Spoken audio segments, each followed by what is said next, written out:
자, 오늘 본문 말씀 여호수아서 7장 말씀 1절부터 26절 말씀 가지고 여호수아 강의 9번째 시간으로 아이성에서의 실패라는 제목으로 함께 은혜를 나누겠습니다. 함께 우리 제목을 따라 하시겠습니다.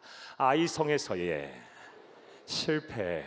한 번 더 따라 하시겠습니다. 아이성에서의 실패. 네, 고맙습니다. 오늘은 이 여호수아서 7장에 대한 강의를 하겠습니다. 먼저 지난 시간 여호수아 6장에 대한 말씀 간단하게 드리겠습니다. 우리 지난 시간 하나님의 말씀에 순종을 하면 하나님의 기적이 나타난다, 기적이 일어난다라는 것을 우리에게 보여주는 사건을 통해서 하나님 주시는 은혜를 나눴습니다. 내용인즉슨 이 여리고성이 하나님의 능력으로 또 하나님의 말씀에 순종한 이 여호수아와 이스라엘 백성들의 순종으로 무너진 사건에 대해서 우리가 살펴보며 은혜를 나눴습니다.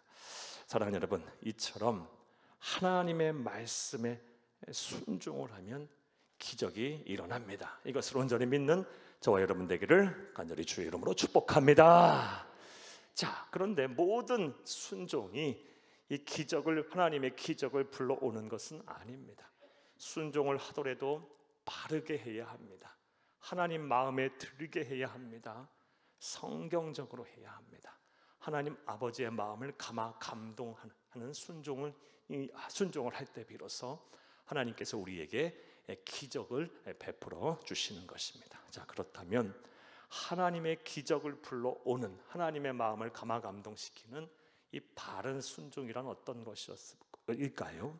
지난 시간에 우리는 여호수아와 이스라엘 백성들의 순종을 통하여 이 하나님의 기적을 불러오는 바른 순종에 대해서 살펴보았습니다. 먼저 하나님께서 말씀하실 때 즉시 순종하는 것입니다. 사랑하는 여러분, 하나님께서 이 난공불락의 이 요새였던 여리고성의 함락을 위한 하나님께서 제시하신 명령은, 말씀하신 명령은 하루에 한 바퀴씩 돌고 이스라엘 백성들이 마치 행군하듯 그리고 마지막 7번째 날은 7바퀴를 돌고, 그리고 제사장의 나팔 소리와 함께 함성을 질러라. 이게 전부였어요. 도저히 우리가 믿음의 눈은 다 제하여 버리고 이 명령을 따르라고 한다면 쉽게 따를 수 있는 사람은 없을 거예요. 그런데 하나님께서 그렇게 말씀하셨고 여호수아와 이스라엘 백성들은 즉시 순종을 하였습니다. 왜 그들이라고 생각이 없겠어요? 그들도 배울 만큼 배운 사람들 천지고 알 만큼 알 만한 사람들도 천지입니다. 그럼에도 불구하고 하나님 말씀하시자 순종했어요. 즉시 순종했어요. 그러자 기적이 일어났습니다. 사랑하는 여러분, 하나님께서 여러분의 마음을 감동하실 때, 하나님의 말씀을 통하여 명령하실 때, 또 하나님께서 기도하는 가운데, 예배하는 가운데 깨닫게 하실 때, 여러분의 마음 속에서 성령 하나님께서 말씀하실 때 여러분 즉시 순종하시는 여러분들 되기를 간절히 주의 이름으로 부탁합니다. 즉시 순종했을 때 기적이 일어났습니다. 또 하나님의 기적을 불러오는 바른 순종은 어떤 순종입니까? 두 번째로 예배를 중심에 두고 하는 순종이 바로 바른 순종이다라고 말씀을 드렸습니다. 사랑하는 여러분, 하나님께서 이 여리고성을 이스라엘 백성들이 돌게 하면서 어떠한 순서로, 행진의 순서로 돌게 하셨는지 우리 여호수아 6장 말씀을 통해 살펴봤습니다. 제일 선두에 무장한 군사가 섭니다. 선봉으로 군사가 서요. 그리고 그 다음 위치하는 사람들이 누굽니까? 이 7 양각 나팔을 잡은 제사장들이 섭니다. 그리고 그 뒤에 하나님의 임재의 상징인 언약궤를 맨 제사장들이 서요. 그리고 그 바로 뒤에 무장한 군사가 또 서고, 그 뒤에 마지막으로 일반 백성들이 서는 겁니다. 이것이 바로 여리고성을 도는 약 200만 명이 넘는 이스라엘 백성들의 행진의 순서입니다. 사랑하는 여러분, 이 행진의 순서의 딱 중앙에 누가 위치하고 있습니까? 7 양각 나팔을 잡은 제사장들, 그리고 하나님의 임재의 상징인 언약궤를 맨 제사장들이 서고 있어요. 그 중심에 딱 그들이 서 있어요. 예배팀들이 서고 있는 거예요. 쉽게 말하면 사랑하는 여러분, 이를 통해 하나님께서 무엇을 우리에게 말씀하고 계십니까? 예배 중심의 삶을 살아. 하나님의 임재를 항상 느끼며 그 임재 속에서 하나님의 주신 은혜와 평안을 누리며 살아라. 예배 중심의 삶을 살 때 하나님의 기적이 나타나는 것을 믿으시기를 다시 한번 간절히 주의 이름으로 축복합니다. 목사로서 살면서 참 안타까운 분들이 계세요. 어떤 분들이 계시냐? 봉사도 잘하세요. 헌신의 자리도 잘 서세요. 예를 들면 뭐 교사도 잘하고 식당에서 봉사도 잘하고 뭐 안내도 잘하세요. 그런데 예배 생활을 보면 엉망이에요. 예배 늦게 오시고, 예배 오셔갖고 봉사 그렇게 열심히 하고선 저 뒤에 앉아서 졸고, 졸기라도 하면 다행이에요. 안 오세요. 예배도 안 드리고, 봉사는 열심히 하는데 예배를 안 드려요. 뭐가 잘못된 거예요? 이게 지금 순서가 잘못된 거예요. 우선순위가 잘못된 거예요.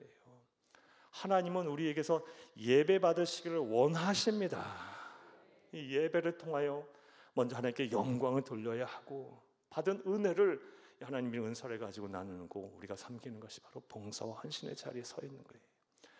우리의 창조의 목적 또한 하나님께서 저와 여러분을 예배 받으시기를 창조하셨다는 걸 꼭 잊지 마시기를 바라요. 창조의 섭리대로 살아야죠. 우리는 예배 중심의 삶을 살아야 돼요. 우리 그리스도인들은 특별히 한 주간의 삶, 이 공예배를 우리의 삶의 중심에 두고 삶을 계획하셔야 합니다. 또 연중도 마찬가지고 월간도 마찬가지고 매일의 삶도 마찬가지예요. 하루 24시간의 삶 속에서 내가 하나님의 말씀과 기도로 만나는 경건의 시간이 분명 하나님 앞에 있어야 돼요. 하루하루의 삶도 그렇고, 한 주간의 삶도 그렇고, 한 달의 삶 가운데도 그렇고, 연중의 삶도 그렇고, 우리 그리스도인들은 하나님께 예배하기 위해서 창조됐으므로, 우리 그리스도인뿐만이 아니라 모든 사람이 그래요. 모든 대자연 만물들이 그래요. 하나님께 예배하기 위해서 창조되었으므로 우리의 삶의 중심에 놓고 우리의 삶을 계획하고, 그리고 하나님의 말씀에 순종할 때 하나님의 기적이 나타날 줄로 믿습니다. 또 하나님의 기적을 불러오는 바른 순종은요, 원망과 불평하지 않으면서 하는 순종이에요. 하나님께서는 하루 한 바퀴씩 돌면서 뭐 하라고 했어요? 입 다물라 그랬어요. 아무 말도 하지 말라 그랬어요. 7번째 마지막 7바퀴 돌고, 그리고 제사장이 양강나팔 불 때 마지막 함성을 지르라 그랬어요. 돌 때, 하루에 한 바퀴씩 돌 때는 아무 말도 하지 마라. 사랑하는 여러분, 왜 그렇게 하셨겠어요? 돌면서 무슨 말들을 그렇게 많이 하겠어요? 얼마나. 이게 도대체 뭐 하는 짓이냐? 이게 사람의 생각으로 이게 맞는 말이야? 맞는 일인 거야? 이게 하나님의 살아계시긴 하겠어? 이게 뭐 하자는 거야?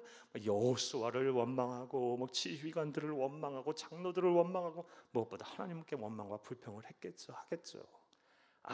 그런 거 하지 마라. 입 다물어라. 침묵 속에 돌아라 라고 말씀하셨어요. 사랑하는 여러분, 저와 여러분의 순종도 우리 이러해야 할 줄로 믿습니다. 참 안타까운 분들, 역시 성도님들 가운데 보게 되면 순종 잘하세요. 그런데 꼭 뒤따라다니는 꼬리표가 있어요. 한마디씩은 꼭 해야 돼요.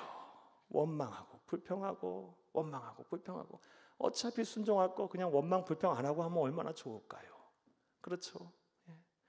사랑하는 여러분, 우리 입에서 원망과 불평을 제하세요. 어차피 해야 할 일이고, 누군가 해야 할 일이고, 내가 할 수 있다면 감사함으로 순종하는 여러분 되기를 간절히 주의 이름으로 축복합니다. 이스라엘 백성과 여호수아의 순종, 바른 순종이었고, 그들의 순종을 통해서 하나님의 기적이 나타났는데요, 그들의 올바른 순종의 또 다른 면은요, 이미 받은 줄 알고 확신 속에 순종했다는 것입니다. 여호수아 6장 말씀을 보면 하나님은 여호수아와 이스라엘 백성들을 향해서 놀라운 말씀들을 주세요. 아직 여리고성이 무너지지도 않았는데 네 손에 붙였다, 그리고 네가 이겼다라고 말씀하시고, 여호수아와 이스라엘 백성들은 당연하게 생각을 해요. 심지어 전후 처리를 어떻게 해야 되는지, 전리품을 어떻게 처리해야 되는지에 대한 말씀을 주셨을 때도 아직 여리고성이 안 무너졌어요. 그런데 당연하게 그런 줄 받아들여요. 이미 승리한 줄 알고, 이미 받은 줄 알고, 이미 응답이 된 줄 알고 순종을 했다라는 것입니다. 이거 대단한 믿음 아니에요? 사랑하는 여러분, 우리가 온전하게 우리의 시간을 드리고 물질을 드리고 삶을 드리지 못하는 이유가 뭐예요? 확신이 없기 때문에 그래요. 확신이, 다른 말로 믿음이 없기 때문에 그래요. 그런데 이미 받은 줄 알고 순종을 해야 기쁨으로, 하나님은 이러한 순종, 이런 믿음을 보시고 기적을 일으키신 것입니다. 저와 여러분의 믿음, 순종 또한 이러해야 할 줄로 믿습니다. 이렇게 바르게 순종하셔서 여러분 무너뜨려야 될 여러분의 삶의 여리고성들이 여러분의 힘과 능력이 아닌 하나님의 능력과 하나님의 일하심으로 다 무너지는 역사가 일어나기를 다시 한번 간절히 주의 이름으로 부탁 축복합니다. 자, 여기까지 지난 시간 여호수아 6장에 대한 주된 말씀이었습니다. 이제 여호수아 7장에 대한 강의를 하겠습니다. 자, 여러 차례 말씀드렸다시피 여호수아서는 구약 성경에 있어서 첫 번째 등장하는 역사서입니다. 왜 역사서라고 이 성경을, 구약 성경을 처음 편집한 이런 랍비들 그리고 우리 믿음의 선배들이 분류를 해놨냐? 시간의 흐름에 따라 또 장소의 이동에 따라 이 사건을 기록해 놓았기 때문입니다. 자, 우리는 여호수아 1장에서부터 6장에까지 어떤 시간과 어떤 배경의 변화를 보았습니까? 모압 땅에서 이 가나안 땅을 들어가기 위해서 요단강을 건넜어요. 요단강을 건너고 나서 제일 맞닥뜨린 첫 번째 관문은 무엇이었습니까? 난공불락의 성인 여리고성이었어요. 여리고성이 이제 무너졌어요. 여기까지가 여호수아 6장 말씀이에요. 자, 그 다음에 전장이 이제 어디로 옮겨지냐? 아이라는 성으로 옮겨져요. 아이성. 아이성은 여리고성에서 얼마 떨어지지 아니하는 곳에 위치해 있고요. 여리고성에 비유해 볼 때 아주 작은 성이었어요. 여호수아 7장 말씀은 이 아이성에 대한 공략에 대한 말씀인데요. 이 아이성에서의 전투가 우리가 읽었다시피 또 잘 알다시피 처참하게 실패를 하게 됩니다. 난공불락의 성인, 만년 이상 존재했던 이 고대 대도시였던 여리고성도 무너뜨렸는데요. 아주 보잘것없는 성인 이 아이성에서의 전쟁에서 이제 실패를 하게 됩니다. 오늘 보면 7장 말씀은 그 실패의 원인과 그 실패를 하나님의 백성들이 극복해가는 과정에 대한 말씀입니다. 오늘도 한 절 한 절 읽어가면서 하나님이 우리에게 주시는 은혜를 찾고 진리를 발견하는 시간 되겠습니다. 큰 시간 되기를 간절히 주의 이름으로 축복합니다. 자, 먼저 7장 1절을 함께 읽겠습니다. 이스라엘 자손들이 온전히 바친 물건으로 말미암아 범죄하였으니 이는 유다 지파 세라의 증손 삽디의 손자 갈미의 아들 아간이 온전히 바친 물건을 가졌음이라. 여호와께서 이스라엘 자손들에게 진노하시니라. 아멘. 여호수아 7장 1절 말씀에 보게 되면 하나님께서 여러 가지 다른 말씀을 하지 아니하시고 제일 먼저 뭘 시작하십니까? 이스라엘 백성들이 범죄하였다. 그 중에서 누가 범죄했다? 유다 지파 세라의 증손 삽디의 손자 갈미의 아들 아간이라는 자가 범죄하였다. 무슨 범죄를 저질렀냐? 하나님께 온전히 바쳐져야 될 물건을 도둑질했다. 이게 무슨 내용일까요? 여러분, 이제는 좀 더 자세한 말씀을 한번 보겠습니다. 19절에서 23절을 함께 보겠습니다. 오늘 본문 19절에서 23절입니다. 그러므로 여호수아가 아간에게 이르되 내 아들아 청하노니 이스라엘 하나님 여호와께 영광을 들려 그 앞에 자복하고 네가 행한 일을 내게 알게 하라. 그 일을 내게 숨기지 말라 하니 20절 아간이 여호수아에게 대답하여 이르되 참으로 나는 이스라엘 하나님 여호와께 범죄하여 이러이러하게 행하였나이다. 21절 내가 노략한 물건 중에 시날산의 아름다운 외투 한 벌과 은 200세겔과 그 무게가 50세겔 되는 금덩이 하나를 보고 탐내어 가졌나이다. 보소서 이제 그 물건을 내 장막 가운데 땅속에 감추었는데 은은 그 밑에 있나이다 하더라. 아멘. 22절 이에 여호수아가 사자들을 보내매 그의 장막에 달려가 본즉 물건이 그의 장막 안에 감추어져 있는데 은은 그 밑에 있는지라. 그들이 그것을 장막 가운데 취하여 여호수아와 이스라엘 모든 자손에게 가지고 오매 그들이 그것을 여호와 앞에 쏟아 놓으니라. 아멘. 자, 이 말씀을 이해하려면 이제 여호수아서 6장 말씀을 다시 한번 봐야 하는데요. 여호수아 6장에서 하나님께서 이렇게 말씀하셨어요. 전후철이 여리고성이 나의 능력으로 무너질 텐데, 여리고성이 왜 무너질 때 이 전후처리, 특히 전리품 처리를 어떻게 하냐? 하나도 손을 대지 말라. 완전히 진멸해 버려라. 하나도 손을 대지 말고 은, 철, 동기구 같은 것만 여호와의 전에 갖다 바치고 모든 것을 다 없애버려라. 진멸해라. 이게 하나님께서 주신 명령이에요. 자, 그런데 유다 지파 세라의 증손 삽디의 손자 갈미의 아들인 누가? 아간이라는 사람이 이 여리고 성의 전쟁에 참여했다가 이 신하의 산 외투 한 벌, 당시에는 이 직조 기술이 발달하지 않았으니까 이 외투 한 벌 갖고 평생 사는 거예요. 이게 대단한 사치품이에요. 외투 한 벌, 그리고 은 200세겔과 금 50세겔 때는 이 금덩어리 하나, 은덩어리 하나를 보고 탐이 났던 거예요. 하나님은 다 진멸하라 그랬는데 그것을 몰래 숨겨놓은 거예요. 이런 불순종의 죄, 그리고 이런 거짓말의 죄, 거짓의 죄를 저지른 거예요. 자, 그리고 이 죄로 인해서 우리가 잘 알다시피 이제 여호수아서 7장 말씀을 보게 되면 이스라엘 백성들이 큰 어려움을 겪게 됩니다. 자, 그들이 어떠한 어려움을 겪게 됐을까요? 1절에서 5절을 함께 보겠습니다. 이스라엘 자손들이 온전히 바친 물건으로 말미암아 범죄하였으니 이는 유다 지파 세라의 증손 삽디의 손자 갈미의 아들 아간이 온전히 바친 물건을 가졌습니다. 여호와께서 이스라엘 자손들에게 진노하시니라. 2절, 여호수아가 여리고에서 사람을 베델 동쪽 베델인 곁에 있는 아이로 보내며 그들에게 말하여 이르되 올라가서 그 땅을 정탐하라 하매 그 사람들이 올라가서 아이를 정탐하고. 3절, 여호수아에게로 돌아와 그에게 이르되 백성을 다 올라가게 하지 말고 이 3,000명만 올라가서 아이를 치게 하소서. 그들은 소수이니 모든 백성을 그리로 보내어 수고롭게 하지 마소서 하므로 백성 중 3,000명쯤 그리로 올라갔다가 아이 사람 앞에서 도망하니. 5절, 아이 사람이 그들을 36명쯤 쳐 죽이고 성문 앞으로부터 스바림까지 쫓아가 내려가는 비탈에서 쳤으므로 백성의 마음이 녹아 물같이 된지라. 아멘. 쉽게 생각했던 아이 성에서 참패해버립니다. 무엇 때문에? 아간의 범죄 때문에. 사랑하는 여러분, 첫 번째로 이 아간의 범죄가 불러온 크나큰 결과는 무엇이냐? 아이성에서의 전투에서 패배를 하게 됩니다. 아주 쉽게 생각했어요. 그래서 다 갈 필요도 없고 한 2, 3천 명만 가서 싸워도 돼. 아주 쉽게 생각했고 당연히 승리할 줄 알았는데 전쟁에서 패배하고 36명쯤 죽게 되고요. 무엇보다 백성들의 마음은 물같이 녹게 됐어요. 자, 사랑하는 여러분, 자, 그런데 우리가 이 본문 말씀 1절에서 5절까지의 말씀을 보면서 눈여겨봐야 할 주의 깊게 눈여겨봐야 될 사실 하나가 있습니다. 분명 범죄한 사람은 아간 한 명인데 하나님께서는 이 아간 한 명의 죄를 이스라엘 전체 공동체의 죄로 보고 있다라는 것입니다. 1절을 다시 한번 보겠습니다.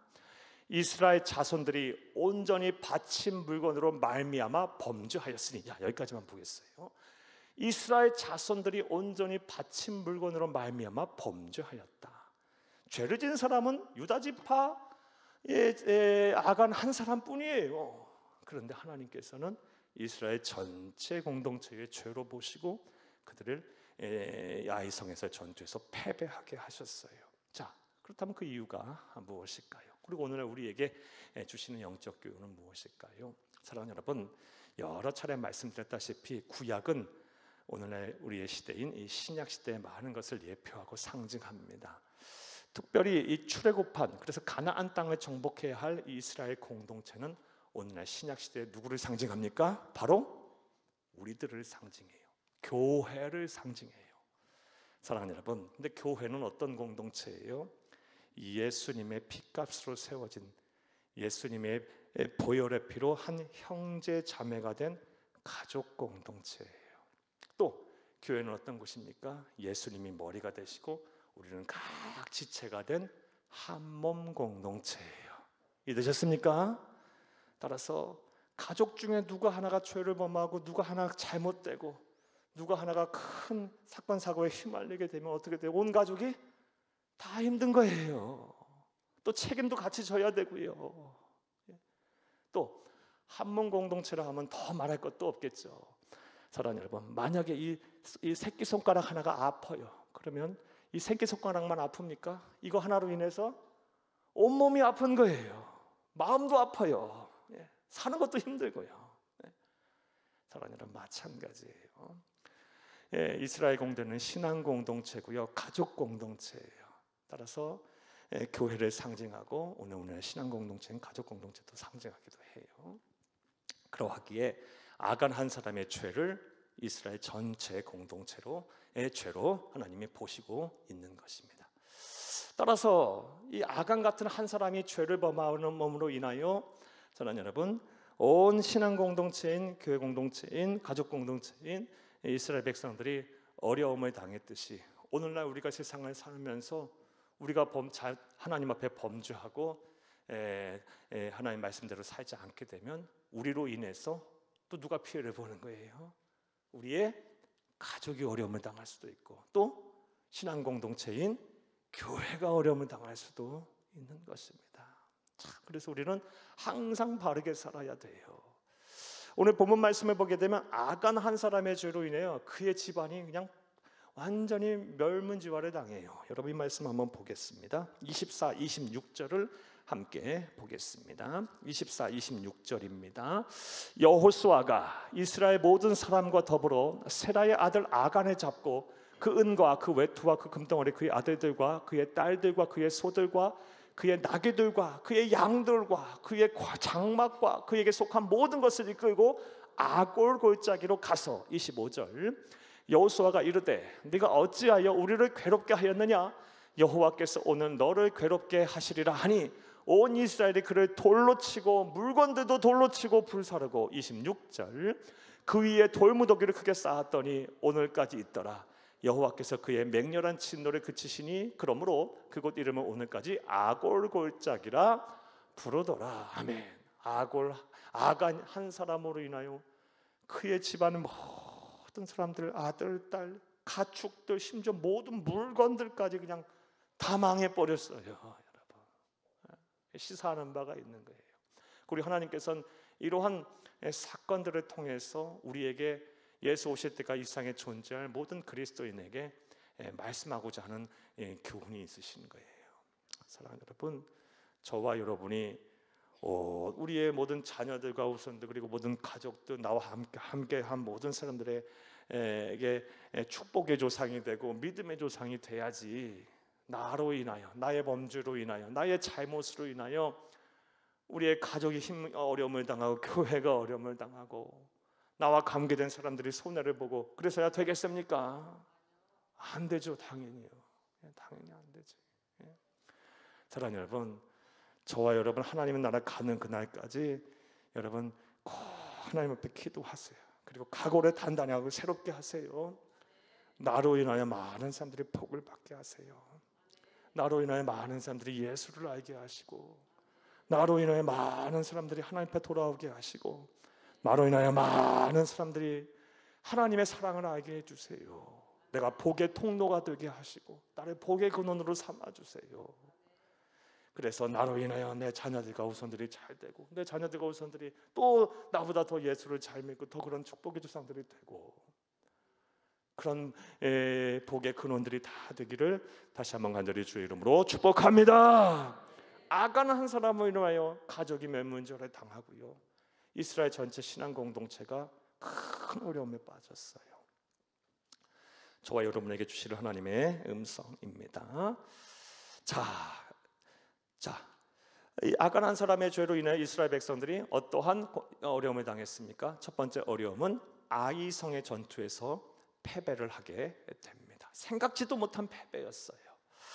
자, 그런데 오늘 본문 1절에서 5절까지의 말씀을 보게 되면 비단 이 하나님께서 아이성에서의 전투에서 아간 한 사람의 죄 때문에 패배하게 하셨냐? 꼭 이것만은 아닌 것 같아요. 이 결정적인 이유이긴 했지만 특별히 2절과 3절 말씀을 보게 되면 또 다른 원인이 있었음을 알 수가 있습니다. 보면 2절과 3절을 함께 보겠습니다.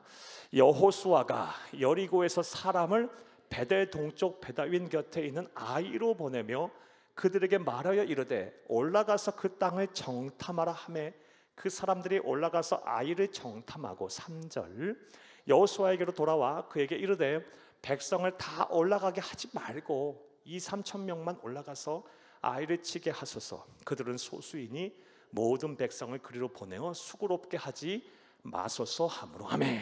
2절과 3절 말씀을 통해서 우리가 읽어내야 될 뉘앙스가 있는데요, 왜 이들이 난공불락의 성인 여리고 성을 함락시켰는데 그보다 보잘것없는 작은 성인 아이성에서 실패를 했는지 잘 알 수가 있는데요, 어떤 이유가 있느냐?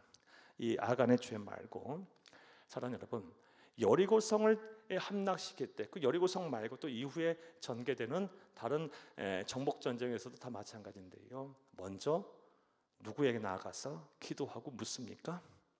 하나님 앞에 나가서 묻고 기도해요. 어떻게 이 땅을 정복하리까? 어떻게 하면 좋겠나이까?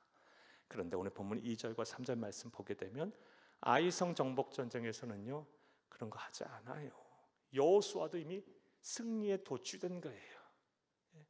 자신의 능력으로 자신의 힘으로 여리고성을 함락시켰다라는 이 자만심이 있는 거예요. 알게 모르게 하나님의 능력으로 그것이 무너진 성이지 자신이 칼과 창을 가지고 싸워서 이긴 성이 아니잖아요. 근데 이미 승리에 도취돼서 자만심이 가득 차 있는 거예요. 교만할 대로 교만한 거예요.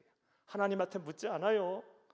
그리고 이스라엘 백성들도 다 마찬가지예요. 이 승리에 도취돼서 조심하지 않고 또 경계하지 않고 교만하고 자만해져서 그깟쯤 성 여리고 성도 함락시켰는데 한 2-3천 명만 가면 됩니다. 다 갈 필요도 없습니다. 사랑하는 여러분, 여기에 문제가 있는 거예요. 여기에 또 다른 문제가 있는 거예요. 성경 잠언 6장 18절 말씀해 보면 교만은 패망의 선봉이고 이 거만한 마음은 넘어짐의 앞잡이라 그랬어요. 사랑하는 여러분, 하나님은 교만한 자를 대적하십니다. 그리고 신앙인 중에 교만한 사람의 가장 큰 특징은요, 하나님 앞에 하나님 없이 세상을 살 수 있다라고 생각을 하고 살아요. 사랑하는 여러분, 우리가 이렇게 일반적으로 이런 생각을 하기 쉬워요. 내가 무슨 교만하다 그래, 내가 무슨 자만하다 그래, 나는 사람과의 관계에서도 그렇게 한 적도 없고 또 하나님 앞에서 그렇게 한 적도 없어 라고 생각할 수 있어요. 여러분 그렇죠? 세상에 얼마나 콧대 높은 사람도 많고 아나무인적으로 사는 사람도 많아요. 나는 그렇게 안 살아. 그런데 왜 하나님은 나에게 교만하지 말라, 자만하지 말라고 이렇게 말씀하시고 또 책망하실까요? 사랑하는 여러분, 왜 우리가 이런 말씀을 들어야 할까요? 말씀드렸다시피 교만한 사람, 하나님 앞에서 자만한 사람, 교만한 사람의 가장 특징은요, 하나님 없이도 나는 세상 살 수 있다고 생각하며 세상을 살아요.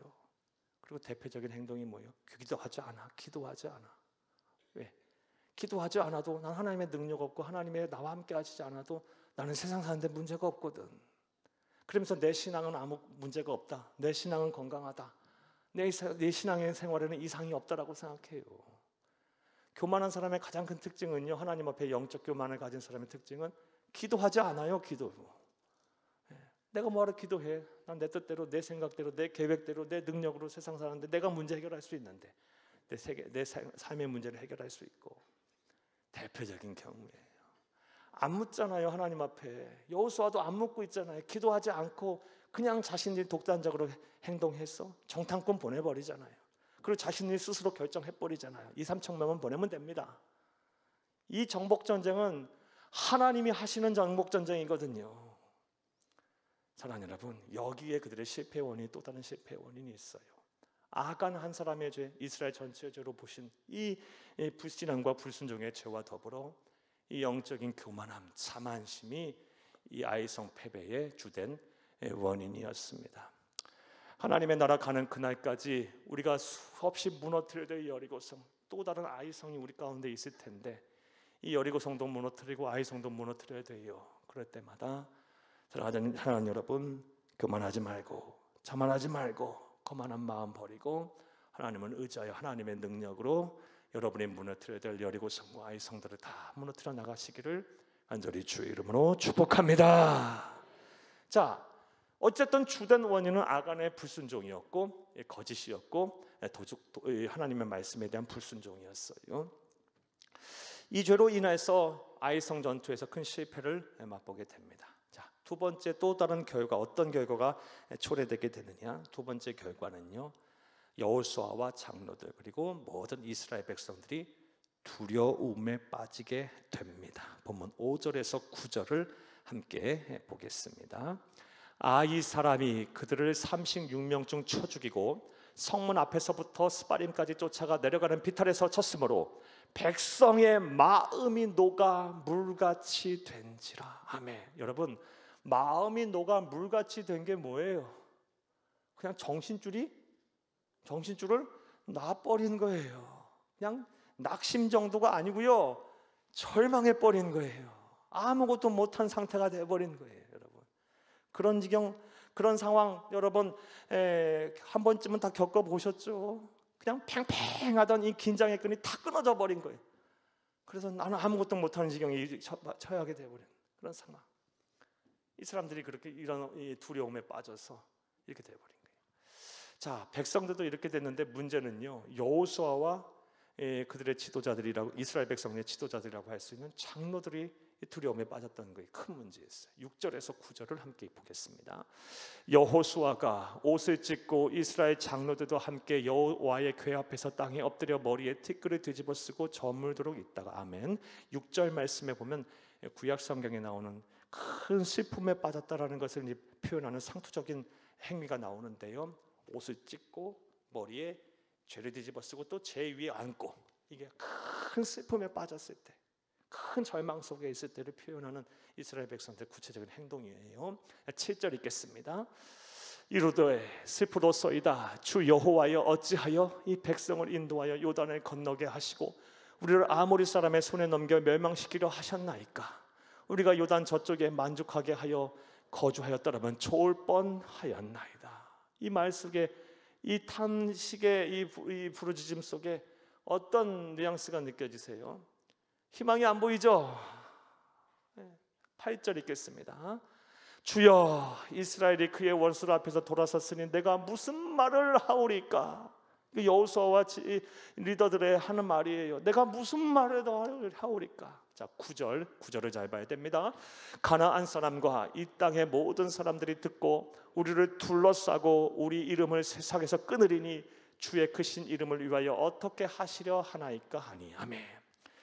여호수아와 장로들은요, 리더들이고 지휘관이에요. 온 백성을 책임져야 될 사람들이에요. 그러다 보니 이스라엘 백성들은, 일반 백성들은 마음이 물같이 녹아버리면 그만인데 이들은 더 큰 두려움에 빠졌어요. 어떤 두려움에 빠졌습니까? 아이성의, 이 작은 아이성 하나 공략 못한 에서 실패한 것이 가나안 전체 민족들의 부족들에게 알려지게 되면, 이스라엘 백성, 이스라엘 아무것도 아니네, 무사할 거 하나도 없겠네, 종이 호랑이네. 그래서 그들이 마음을 합하여 함께 연합하여 쳐들어오면 우리 어쩌나이까, 지금 이 걱정하고 있는 거예요. 여러분, 여호수아와 이 지휘관들은, 이 장로들은요, 그 걱정에 지금 빠져 있는 거예요. 사랑하는 여러분, 이렇게 죄를 범하게 되면요, 두려움이 나를 지배하게 돼요. 두려움이, 이 두려움이 내 안에 나를 지배하게 되는 순간부터는요, 나의 자존감은 바닥을 치게 돼 있고요, 한 치 앞도 앞을 나갈 수가 없어요. 그리고 여기서부터 시작돼서 이제 몸과 마음이 아주 피곤해지는 거고요, 모든 사람과의 관계도 힘들어지는 거고요, 소망은 없어지고요. 사랑하는 여러분, 이 죄의 결과가 그러니까 한두 가지가 아니에요. 악영향이에요. 여러분 다 경험해 보셨을 거예요. 죄를 범하면 떳떳하는 사람 하나도 없어요. 행복해하는 사람 하나도 없어요. 하나님이 선천적으로 이렇게 만들어 놓은 것이 아니에요. 두려움에 빠지게 돼 있어요. 이것은 창세기의 말씀 통해 잘 알 수 있어요. 우리가 잘 아는 창세기 3장 8절에서 10절 말씀을 보게 되면 아담과 하와가 죄를 범하니까 어떻게 해요? 그렇게 하나님과 격이 없이 친하게 지내는 사람들이 하나님을 피하여 두려움 속에 숨게 됩니다. 이 말씀 볼까요? 창세기 3장 8절에서 10절 함께 보겠습니다. 그들이 그날 바람이 불 때 동산에 거니시는 여호와 하나님의 소리를 듣고 아담과 그의 아내가 여호와 하나님의 낯을 피하여 동산 나무 사이에 숨은지라 하며, 이거 하나님 말씀에 불순종하여 선악을 알게 하는 나무의 과실을 따먹은 후의 얘기예요. 9절 읽겠습니다. 여호와 하나님이 아담을 부르시며 그에게 이르시되 네가 어디 있느냐? 이르되 내가 동산에서 하나님의 소리를 듣고 내가 벗었으므로 두려워하여 숨었나이다. 아멘. 예. 사랑하는 여러분, 그러므로 우리는 죄 안 짓도록 노력해야 돼요. 사랑하는 여러분, 세상 살면서 죄 안 짓는 사람이 어디 있어요? 예? 그러나 가급적이면 실수 안 하도록 노력해야 하고, 어두운 곳에 다니지 말고 양지 바른 곳으로, 죄 안 짓는 곳으로 우리는 다녀야 돼요. 하박국 선지자의 말처럼 내 발을 사슴과 같게 해서 나로 높은 곳에 다니게 하시는 그 하나님의 뜻을 따라 그렇게 거룩한 곳을 생각하고 그 거룩한 생각들을 하며 거룩한 사람들과 교제하고 그 거룩한 것을 향해 달려가는 저와 여러분 되어야 할 줄로 믿습니다. 죄를 범하니까 이 두려움, 이 지배를 받았어요. 이런 결과가 초래됐습니다. 자, 여기까지가 이제 아이성에서의 패배의 근본적인 원인들에 대한 말씀이었어요. 자, 그런데 하나님의 백성은 이렇게 패배 후 절망과 낙심 그리고 두려움 속에 주저앉아서는 안 되죠. 다시 일어서야 돼요. 실패를 딛고 일어서야 합니다. 그 내용이 이제 12절 이후에 이제 쭉 말씀입니다. 자, 먼저 이 여호수아와 장로들이 그래도 이렇게 죄를 범하여 두려움 속에 빠졌지만 그래도 여기서 잘한 것이 있어요. 실패를 딛고 일어서는 이 과정에서 참 그들이 잘하는 행동이 있어요. 자, 그것이 무엇일까요? 6절에서 9절 우리가 이것은 다시 안 읽겠어요. 무슨 내용이에요? 하나님 앞에 나와 엎드려 기도합니다. 도와달라 그래요. 자, 그런데 우리가 6절에서 9절 기도 읽어봤지만 기도가 이게 성숙한 신앙인의 기도예요? 아니에요. 왜 이곳까지 와서 죽게 하나니까? 우리가 그곳에 거하였다면 좋았을 뻔하였나이다. 이거 후회더라. 후회, 원망, 원통하다. 하나님 왜 이곳까지 나를 인도하셨어요? 원망과 불평 그리고 후회, 그러면서 또 마음이 아프니까 막 통고 참회, 이게 막 뒤섞여 있는 기도예요. 성숙한 신앙이라면요, 그리 아니하실지라도 감사하나이다 이렇게 나와야 되는 거 아니에요? 성숙한 신앙인의 기도가 아니에요. 자, 그런데도 이렇게 하나님의 백성이 실패를 했을 때 하나님 앞에 엎드리니까 이후에 말씀을 보게 되면 하나님께서 회복을 시키세요. 다시 승리의 길을 걷게 하십니다. 그 주된 내용 이제 8장의 내용이고요. 아이성에서의 승리 내용은요. 여러분 꼭 기억하세요.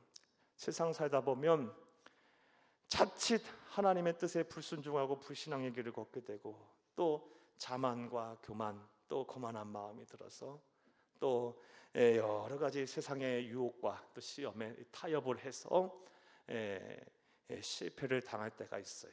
실패를 또 마주해야 될 때가 있어요. 자, 그럴 때는 어떻게 해야 한다?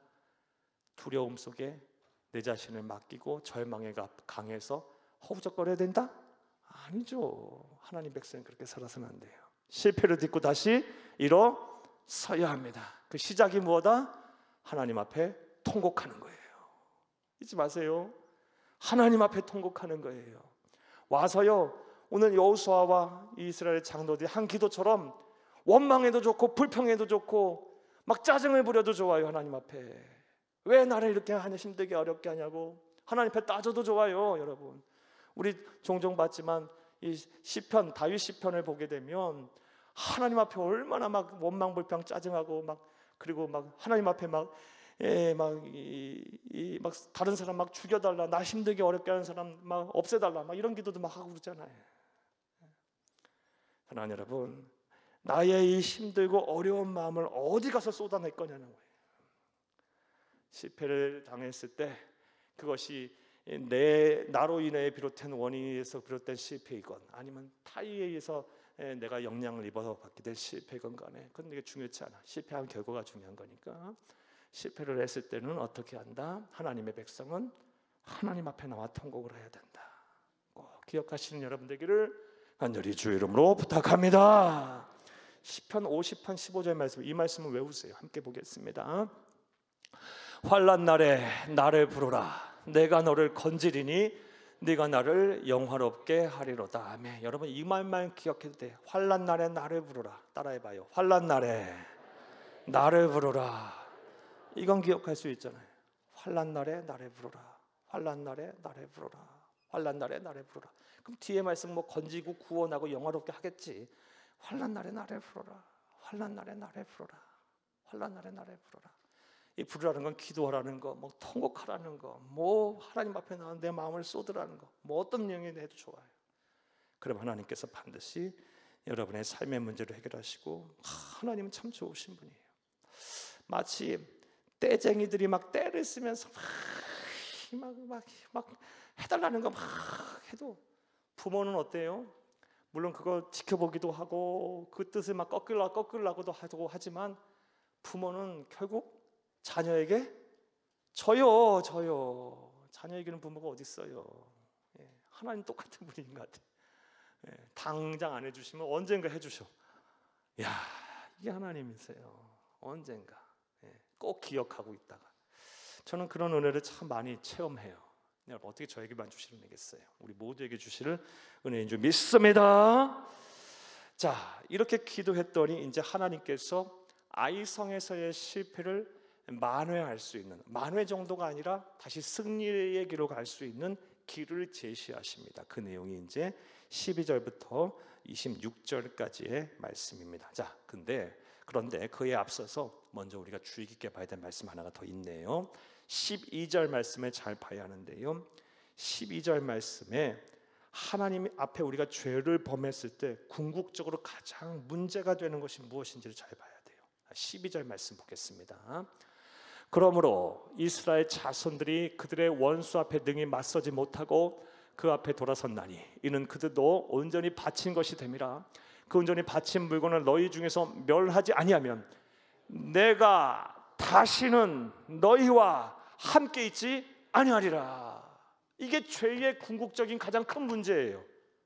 잠시 잠깐 실패하면 어때요? 죄로 인해서 다시 만회할 수 있으면 하면 되지. 잠시 잠깐 두려움에 빠지면 어때요? 다시 용기를 얻으면 되지. 하지만 하나님이 나와 함께 하지 아니하시면 어떻게 돼요? 이건 큰 문제 아니겠어요? 하나님이 다시는 나와 함께 하지 아니하리라. 이게 큰 문제인 거예요. 죄의 가장 궁극적인 문제인 거예요. 왜 우리가 죄 속에서 허덕이면 안 되는지, 적당히 타협하고 말아서는 안 되는 이유가 무엇인지, 하나님이 다시는 나와 함께하지 아니하는 이런 저주 속에 있게 되면 큰 힘이 아니겠어요? 하나님이 나와 함께하지 아니하신다. 나와 함께하시는 하나님이 나와 함께하시지 아니한다. 이게 뭘 의미하는지 여러분 너무나 잘 아실 거라 봐요. 하나님이 나와 함께하지 아니하시면 그게 무슨 행복이 있겠어요? 사랑하는 여러분, 그것이 무슨 삶의 의미가 있겠습니까? 무슨 그 안에 구원이 있겠고 무슨 행복이 있겠어요? 하나님이 나와 함께 하셔야 되는 거예요. 초가삼간에 살아도 하나님이 나와 함께 하시면 그것이 천국이 되는 것이고, 사랑하는 여러분, 내가 비록 가진 것 없고 능력이 없고 건강하지 못하고 많이 배우지 못했다 할지라도 하나님이 나와 함께 하시면 모든 것을 내가 할 수 있는 것이며, 내가 가진 것이 없어도 하나님이 나와 함께 하시면 세상 모든 것을 다 가진 사람들은 살 수 있는 거예요. 이런 은혜와 복이 여러분 가운데 충만하기를 간절히 바랍니다. 따라서 죄는 모양이라도 버려야 하는 거예요. 이 문제를 간과해서는 안 되는 거예요. 놔둬서는 안 되는 거예요. 자, 이 중요한 말씀 봤고요. 자, 하나님께서 이제 실패를 듣고 일어서려는 이 백성들을 향한, 이스라엘 백성들을 향하여 이제 하나님께서 처방전을 내려주십니다. 그 내용 이제 13절부터 26절까지인데 말씀인데, 먼저 13절을 함께 읽겠습니다. 13절, 너는 일어나서 백성을 거룩하게 하여 이르기를 너희는 내일을 위하여 스스로 거룩하게 하라. 여기까지만 보겠어요. 시간이 없어서요. 댁에 가셔서 꼭 이후의 말씀 보세요. 너희는 내일을 위하여 스스로 거룩하게 하라. 이게 하나님이 주신 첫 번째 처방전이에요. 내일을 뭐 할 거예요? 죄를 발본색원할 거예요. 이 말씀 좀 이따 보고, 그 전에 뭘 해라? 스스로 거룩하게 하라. 거룩하게 하라. 사랑하는 여러분, 이 죄의 문제로 인해서 삶의 실패를 경험하고 또 막 두려움 속에 빠지게 됐다면 뭐 해야 된다? 먼저 하나님 앞에 통곡하고 기도해라. 환난 날에 나를 부르라. 그 다음에 뭐 해야 한다? 스스로 거룩해져야 돼. 이 스스로 거룩해지는 건 뭐예요? 회개기도죠. 회개와 참회예요. 철저한 회개와 참회, 이게 필요한 거예요. 자, 그 다음에 이제 이 죄의 문제를 해결하고 다시 시패를 딛고 일어서려면 어떻게 해야 하냐? 이후에 이제 말씀을 보겠어요. 여러분 14절에서 18절을 함께 보겠습니다. 너희는 아침에 너희의 지파대로 가까이 나아오라. 여호와께 뽑히는 그 지파는 그 족속대로 가까이 나올 것이요, 여호와께 뽑히는 족속은 그 가족대로 가까이 나올 것이요, 여호와께 뽑히는 그 가족은 그 남자들이 가까이 나올 것이며. 15절, 온전히 바친 물건을 가진 자로 뽑힌 자를 불사르되 그와 그의 모든 소유를 그리하라. 이는 여호와의 언약을 어기고 이스라엘 가운데서 망령된 일을 행하였음이라 하셨다 하라. 16절, 이에 여호수아가 아침에 일찍 일어나서 이스라엘의 그의 지파대로 가까이 나오게 하였더니 유다 지파가 뽑혔고. 17절, 유다 족속을 가까이 나오게 하였더니 세라 족속이 뽑혔고, 세라 족속의 각 남자를 가까이 나오게 하였더니 삽디가 뽑혔고, 삽디의 가족 각 남자를 가까이 나오게 하였더니 유다 지파 세라의 증손이요 삽디의 손자요 가이미의 아들인 아간이 뽑혔더라. 아멘. 여기까지만 보겠습니다. 이 누가 죄를 졌는지 하나님은 정확하게 알고 있었어요. 또 이런 과정을 통해서 하나님께서 아주 구체적이고 속속들이 죄를 근원 뿌리조차를 다 뽑아내려고 하시는 거예요.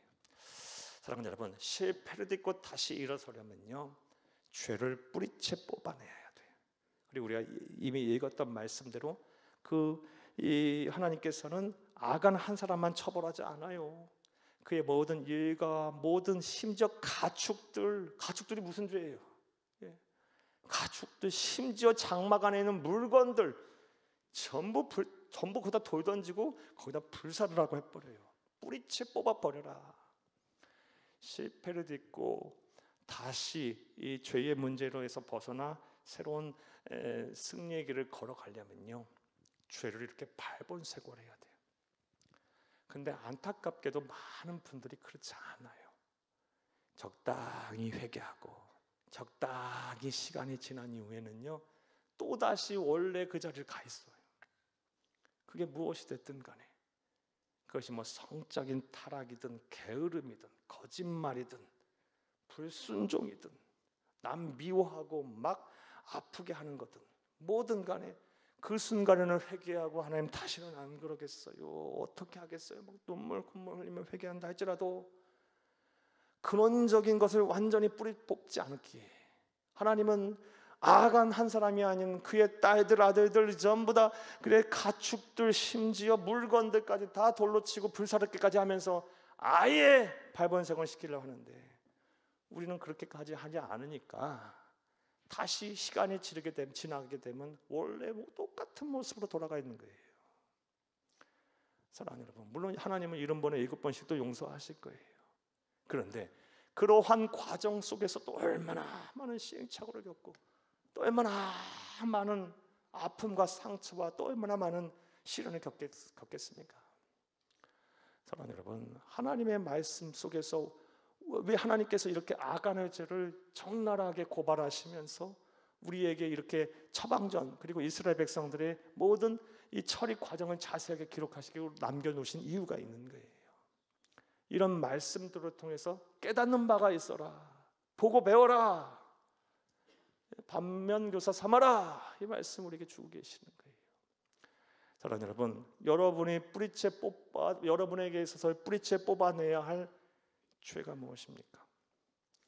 적당하게 시간이 흐른 뒤에 다시 쓴뿌리처럼 자라서 원래대로 돌아가게 만들 여러분의 죄가 무엇입니까? 성품이 그렇다면 그 여러분의 나쁜 성품을 빨리 뿌리채 뽑아내야 돼요. 여러분의 나쁜 이 모든 행동들이 그렇다면 크게 뽑아내야 되고, 환경이 그러다면 그 환경에서 벗어나야 하고, 사람이 잘못됐다면 그런 사람 만나지 말아야 하고, 여러분 변화된 삶을 사시기를 바라요. 뿌리채 뽑아내서 실패를 딛고 하나님의 신 능력 속에 스스로 성결해져 거룩한 삶, 하나님의 백성이 되어 하나님의 능력으로 여러분의 무너뜨려야 될 여리고 성과 아이성을 다 무너뜨릴 수 있는 여러분 되기를 다시 한번 간절히 주의 이름으로 축복합니다. 축복합니다. 자, 이제 말씀을 맺겠습니다.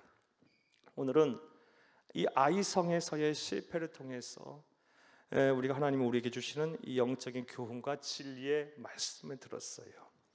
사랑하는 여러분, 이 아이성에서의 실패는 실패의 가장 주된 요인은 아간 한 사람의 불순종, 불신앙, 그리고 이 도적의 질에 대한 죄의 결과였어요.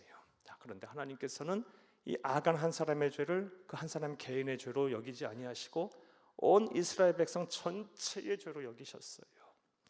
오늘 우리에게도 마찬가지예요. 아간은 하나님을 섬기는 백성이었어요.